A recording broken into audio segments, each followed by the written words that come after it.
Salut tout le monde, c'est Tekken et aujourd'hui on se retrouve donc sur Code QG pour une partie sur Modern Warfare 3 dans la map Village en domination hardcore. Donc on va en parler un petit peu de ce mode hardcore, mais avant toute chose je vais peut-être vous dire avec quoi je joue. Donc je suis avec le FAD silencieux chargeur à grande capacité. En atout j'ai indétectable assassin et tracker, et en deuxième arme j'ai le Desert Eagle couteau tactique. Voilà, donc le mode hardcore est pour moi je crois le mode l'un de mes modes préférés dans les Call of Duty en général, tout simplement déjà juste pour une chose. Ne serait-ce que pour ça, quand vous commencez une partie avec une petite triple à la grenade, ça fait quand même toujours plaisir. Alors certes, en simple, on peut en faire, c'est sûr, mais ça reste quand même déjà beaucoup plus rare et un petit peu plus difficile, surtout, bien évidemment, dans Modern Warfare 3, tout simplement pourquoi? Parce que les grenades sont, comme je l'ai pu voir dans des forums ou encore sur d'autres vidéos YouTube, sont des grenades en plastique, des grenades en mousse, et j'en passe, et des meilleures, et ils ont totalement raison. C'est vrai que ces grenades dans Modern Warfare 3 ne sont pas du tout puissantes. C'est un petit peu l'inconvénient de ce jeu, faut quand même le dire. Les grenades en simple vraiment font souvent, très souvent de hit marker, et c'est malheureusement dommage. Mais bon, en hardcore, c'est vrai que ça c'est l'avantage. Les grenades et puis même les armes, au moins il n'y a pas d'armes cheatées. On peut pas dire qu'une arme soit cheatée en hardcore, tout simplement parce que elles ont un petit peu toute la puissance de feu en fait, toute la même puissance de feu. Pourquoi? Parce que bon, en une ou deux balles, allez, gros maximum 5 balles, et ben on arrive à tuer quelqu'un très facilement. Donc du coup c'est tout simplement génial de ce côté là. Après, je voulais quand même aussi parler d'autre chose. C'est vrai que le mode hardcore en général est attendu par les joueurs comme quoi, comme un mode de campeur, un mode de lance-patate RPG. Alors je suis d'accord avec vous sur un point: au niveau des lance-patates et RPG, ça c'est sûr qu'il y en a et il y en aura toujours, à part si dans un Call of Duty ils nous enlèvent les RPG et les lance-grenades dans le mode hardcore, mais ça on verra par la suite. En tout cas, c'est vrai que par contre je suis d'accord avec vous, vraiment le mode hardcore est un mode de RPG, lance-patate, etc. Ça d'accord. Par contre le mode hardcore n'est plus un mode de campeur comme on pouvait l'avoir dans Modern Warfare 2, parce que c'est vrai que dans Modern Warfare 2 par contre c'était un mode, mais c'était tout simplement horrible quoi. Il y avait que des campeurs dans les coins et tout, c'était tout simplement monstrueux, pardon.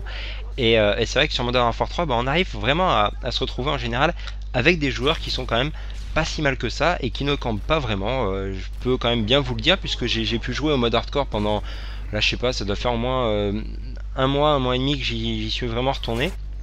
Et très franchement, le mode est très bien. Donc là j'avais débloqué mon AC-130, malheureusement je me suis fait tuer en déployant l'AC-130. Mais regardez, je vais faire un petit carnage à l'AC-130 et c'est vrai que ça me fait toujours plaisir ça, de ce côté là. Donc juste un petit truc, je voulais quand même aussi vous parler de l'arme, le FAD. Donc le FAD, c'est vrai que c'est pas une arme qui est exceptionnelle en simple, tout simplement pourquoi? Parce qu'elle n'a pas une puissance de feu magnifique, faut quand même le dire. Mais je trouve qu'en hardcore, par contre, regardez, je sais pas combien j'ai fait à la C130. Je crois que là je m'en fais 5 d'affilée, plus le 6ème juste avant. Donc en fait on peut dire que j'ai fait une petite full team en quelques instants quoi. Donc c'était vraiment exceptionnel de ce côté là. Ils sont tous allés assez, c'était vraiment magnifique. Bref, donc du coup le FAD, ouais, c'est vrai que c'est pas une arme qui est vraiment très puissante, mais elle a un avantage exceptionnel. C'est quoi? C'est tout simplement cette cadence de tir qu'elle a. Elle a une cadence de tir très élevée, et donc du coup ça suffit pour couvrir son manque de puissance de feu. Après on s'en rend pas forcément compte, et donc du coup ça reste quand même une très bonne arme. Et puis en hardcore elle est tout simplement magnifique. Voilà, c'était juste la petite description, en tout cas mon avis perso sur cette arme. Après vous pouvez aussi très bien me dire ce que vous en pensez dans les commentaires. Donc alors juste avant de continuer cette petite vidéo, en fait je voulais d'abord vous faire mon petit coup de pub très rapidement, tout simplement parce qu'après je vais vous parler d'autres choses concernant Call of Duty Black Ops 2. Alors ce que je vais vous dire sur Call of Duty Black Ops 2 sont des infos totalement officielles, puisqu'elles ont été dévoilées à l'E3, et je voulais juste vous faire un petit résumé des choses les plus importantes, enfin en tout cas des choses qu'on n'avait pas forcément encore découvert jusqu'à maintenant. Voilà, donc mon petit coup de pub. Alors j'ai une chaîne YouTube comme beaucoup de personnes en ce moment, hein. Donc une chaîne YouTube, donc je suis aussi en partenariat avec jeuxvideofrance.fr, Call of Duty-France.com. D'ailleurs sur Call of Duty-France.com je publie en fait un article par jour, donc tous les matins il y a un article sur Call of Duty, sur n'importe quel Call of ou même sur les nouveautés. Et tous les soirs en fait une autre personne publie une astuce sur ce site aussi, donc sur n'importe quel Call of Duty aussi, en général ceux qui sont actuels, voilà, tout simplement. Donc sur jeuxvideofrance.fr, qu'est-ce que j'y fais en fait? Tout simplement je fais des tests tous les vendredis.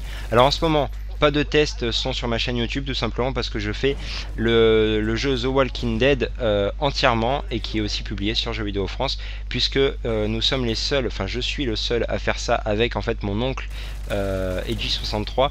En fait, ce qu'on fait, c'est qu'on traduit The Walking Dead en français, ce qui est un boulot tout simplement monstrueux, puisqu'il faut savoir que The Walking Dead est uniquement en anglais et sous-titré en anglais aussi. Il n'y a aucune traduction française, donc c'est à nous de le faire, et c'est tout simplement un boulot monstrueux. Donc c'est vrai que ce serait aussi très cool si vous pouvez aller y jeter un petit coup d'œil, juste au moins pour nous encourager par rapport à ça, ce qui est vraiment énorme. Voilà, donc pour un petit coup de pub c'est fait. Vous savez aussi que, donc comme je vous ai dit, je suis sur callofduty-france.com, donc j'ai réussi à avoir quelques infos de l'E3. Alors on va en parler tout de suite, donc attendez, je vais même aller directement sur le petit site Call of Duty, voilà. Et donc du coup, ce que je vais faire, c'est que je vais tout simplement vous lire un petit peu ce que j'ai marqué.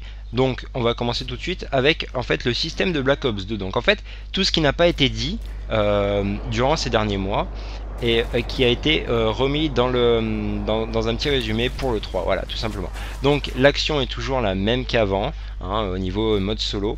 Après, le moteur graphique commence à sévèrement dater, mais au moins c'est parfaitement fluide, puisque comme vous devez le savoir, le moteur graphique a quand même eu quelques modifications, et d'ailleurs on arrive à du 60 images par seconde, alors qu'avec MW3 et d'ailleurs même avec les autres, on était à du 40 images par seconde, donc c'est quand même du très bon de ce côté là. Après, il faut aussi dire que les gars de Treyarch ont pris un point de départ sur les armes de notre époque pour justement créer celles qui peuvent être en 2025.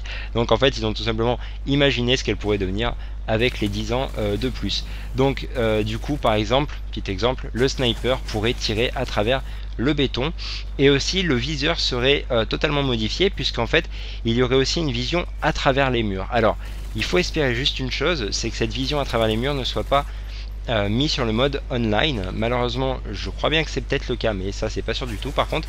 Mais il me semble que ça a été prévu en tant que kill streak, et après qu'il serait rajouté tout simplement sur votre sniper. Donc espérons-le quand même que ce ne soit que des fakes, parce que si ça serait vrai, vous imaginez un petit peu le pré-shoot qu'on aurait à gogo, ça serait un petit peu dommage. Bref. Après, le personnage principal, donc du mode solo, dispose d'ailleurs d'un lance-flèche. Peut-être que vous l'avez vu, regardez, sinon il y a l'image tout de suite à droite de l'écran qui s'affiche. Donc en fait, ce petit lance-flèche ne peut pas vraiment tuer les ennemis, ça permet juste en fait de les déstabiliser un petit peu. Voilà. Après, autre élément important aussi, la possibilité de contrôler des drones équipés de mitraillettes. Donc comme sur cette image juste à gauche, en fait vous pouvez voir qu'en fait on choisit un petit emplacement avec notre espèce de petite, on va pas appeler ça une montre, mais je ne sais pas trop comment ça s'appelle, enfin bref voilà, et on peut choisir tout simplement l'emplacement où tirer avec notre petit drone, et après lui il fait le boulot tout seul, donc c'est assez sympa.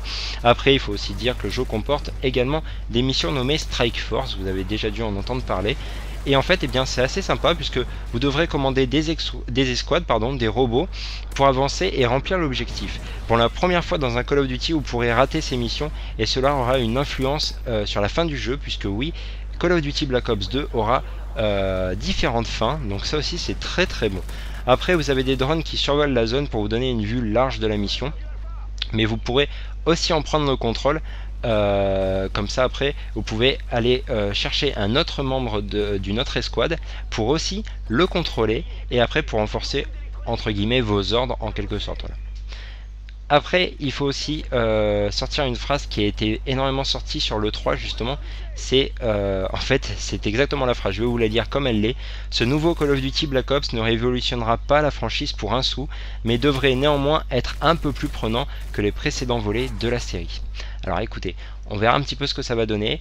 Moi personnellement ça me fait quand même un petit peu peur, parce que je m'attendais vraiment à un Call of Duty totalement différent des autres. Bon certes il va l'être totalement différent, mais je sais pas, je m'attendais à autre chose au niveau du ne serait-ce que du moteur graphique. Déjà je pensais pas qu'en fait ils allaient garder le même, puisque tout au début ils avaient dit qu'ils allaient changer, etc. Et puis finalement après réflexion ils n'ont rien changé là-dessus. D'ailleurs Marc Lamia avait cité comme phrase: quand vous changez votre appartement, eh bien, est-ce que vous changez totalement les fondations? Non, vous ne changez que les papiers peints et la peinture. Et bien pour nous c'est pareil, en fait on n'a pas besoin de changer de moteur graphique, on ne change que les petites choses qui sont à l'intérieur du moteur graphique. C'est exactement ce qu'il avait cité, et c'est vrai qu'en même temps c'est pas faux. Si le moteur graphique leur convient, eh bien écoutez, autant continuer avec ceci. Mais en tout cas, je pense que ça serait quand même bon de le changer. Voilà. Bon écoutez, je termine cette partie avec un petit 50-10. J'espère que cette partie vous aura plu, cette vidéo vous aura plu, avec quand même quelques trucs en plus sur Call of Duty Black Ops 2